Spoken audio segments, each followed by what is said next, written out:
Energy analysis of steam power plant. Electrical energy is universal energy. Electric energy can be converted into all forms of energy. Coal-fired plants produce electricity by burning coal in a boiler to produce steam. The steam produced under the tremendous pressure flows into a turbine which spins a generator to create electricity. The steam is then cooled, condensed back into the water, and returned to the boiler to start the process over.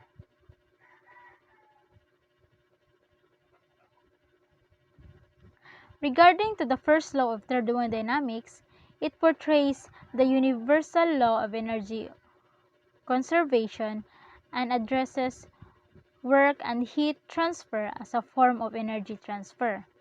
As per this law, both work and heat can be reciprocally converted to each other. Considering the energy quality of the first law, observes no difference between the work and heat.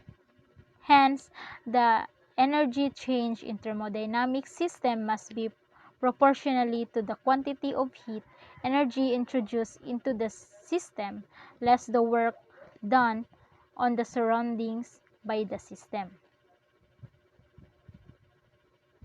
The first law of thermodynamics is mathematically expressed as the energy change is equals to the amount of introduced heat energy minus the work done on the surroundings by the system.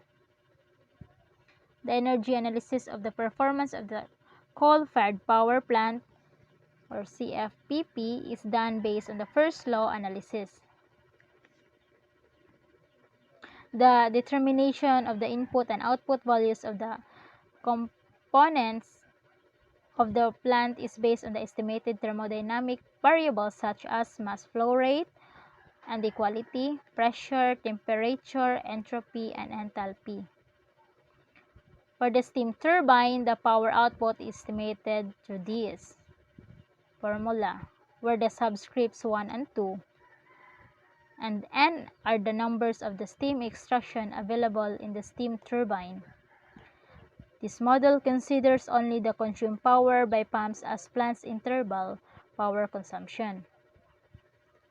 The pump power is computed through this. Pump power is equal to the mass flow rate times the enthalpy out minus the enthalpy in over the efficiency of the pump. The calculation of the net electrical power output is calculated through this net electrical power output is equal to the summation of the power output minus the summation of the pump power.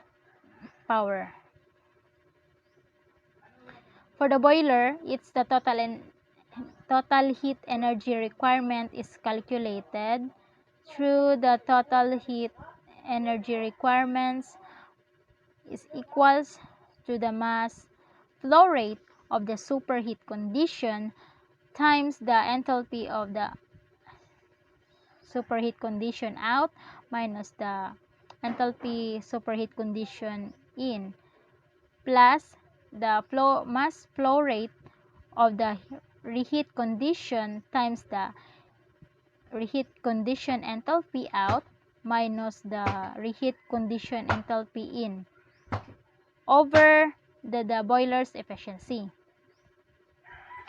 The boiler's inlet enthalpy is computed based on this feed water heater energy balance equation. The mass flow rate of the steam times the enthalpy of the steam plus the mass flow rate of the feed water times the enthalpy of the feed water in is equals to the mass flow rate of the steam times the enthalpy of the steam out plus the mass flow rate of the feed water times the enthalpy feed water out. Notably, the determination of the outlet temperatures of the other feed water heaters is based on the concept of this equation.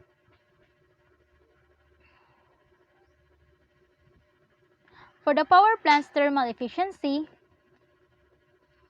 it is calculated through power plant's thermal efficiency is equals to the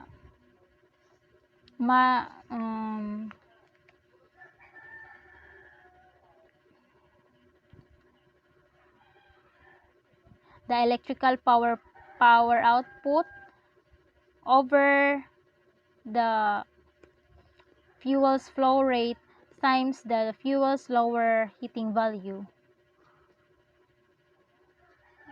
For the fuel's flow rate, we can determine through the total heat energy requirement over the fuel's lower heating value. This is some of the formulas to be used, especially on the components of the steam power plants like boilers, turbines, pumps, heater, and condenser.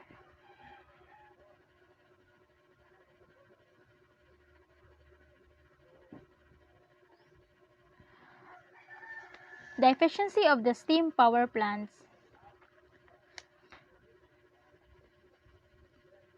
The overall efficiency of the steam power station is very average, about 29%, mainly due to the two reasons.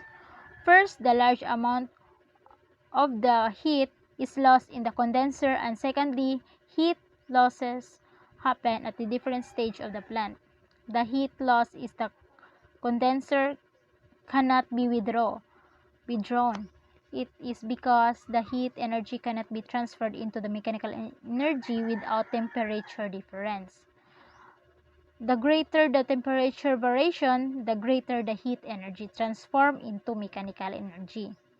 This requires the steam in the condenser at the most moderate temperature. But we know that the higher temperature difference, the greater is the value of the heat loss. This demonstrates the average efficiency of such plants. Energy analysis concepts.